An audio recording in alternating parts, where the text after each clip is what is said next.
BRS के senior कायद और साबिक वज़रा हरीश राव, कोप्पला ईश्वर और दीगर ने संगारेनी के डायरेक्टर गौतम से मुलाकात करके मजदूरों को दरपेश मसाइल पर तफसीली मेमोरेंडम पेश किया। कायदीन ने मुतालबा किया कि फौरी तौर पर मेडिकल बोर्ड तश्कील दिया जाए और ज़ेर किफ़ालत मुलाजिमतें बहाल की जाए। बीआरएस ने कांग्रेस हुकूमत पर मजदूरी मुखालिफ रवैया अपनाने का इल्ज़ाम लगाते हुए सहाफ़ियों की मुबय्यना गैर कानूनी गिरफ्तारियों की भी मजम्मत की। हरीश राव ने कहा है कि मौजूदा हुकूमत संगारेनी को नुकसान पहुँचा रही है और इदारे को निजकारी की तरफ धकेला जा रहा है।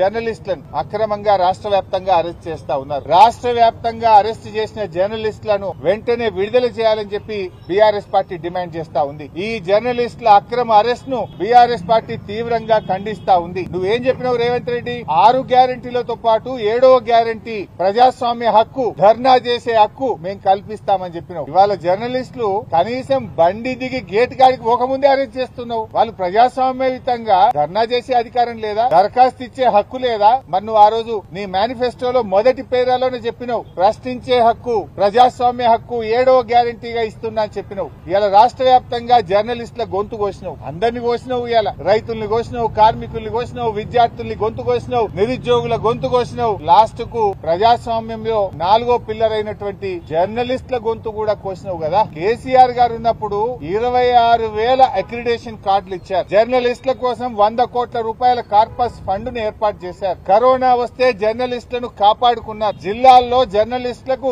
ఇండ్ల స్థలాలు ఇచ్చింది బీఆర్ఎస్ ప్రభుత్వం. రేవంత్ రెడ్డి వచ్చిన తర్వాత ఆ రోజేమో గొప్ప గొప్పగా చెప్పిండు, గవర్నమెంట్ లకు వస్తే చాలు, ఓడదాటేదాకా ఓడమల్లప్ప, ఓడదాటినాక బోడమల్లప్ప. ఆనాడు ఏం చెప్పిండు? మేము అధికారంలోకి వస్తే జర్నలిస్టులకు ఇండ్లు కట్టిస్తాం, ఇండ్ల స్థలాలు ఇస్తాం, యూట్యూబ్ వాళ్ళకి ఇస్తాం, సోషల్ మీడియాకి ఇస్తాం, ఇంకా అక్రిడేషన్ కార్డులు పెంచుతా అన్నాడు. ఇవాళ ఏం చేసిండు?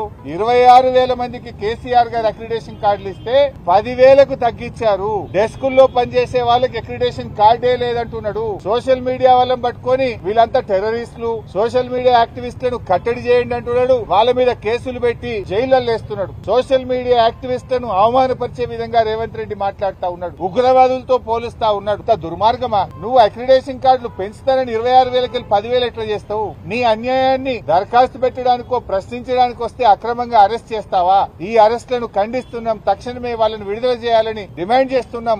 26,000 అక్రిడేషన్ కార్డులను పునరుద్ధరించాలని చెప్పి బీఆర్ఎస్ పార్టీ పక్షాన డిమాండ్ చేస్తున్నాం. జర్నలిస్టుల పోరాటానికి బీఆర్ఎస్ పార్టీ సంపూర్ణమైన మద్దతును ప్రకటిస్తుంది. మీ పక్షాన రాబోయే అసెంబ్లీ సమావేశాల్లో బీఆర్ఎస్ ప్రభుత్వాన్ని నిలదీస్తుంది, ప్రశ్నిస్తుంది. జర్నలిస్టులకు సంపూర్ణ మద్దతును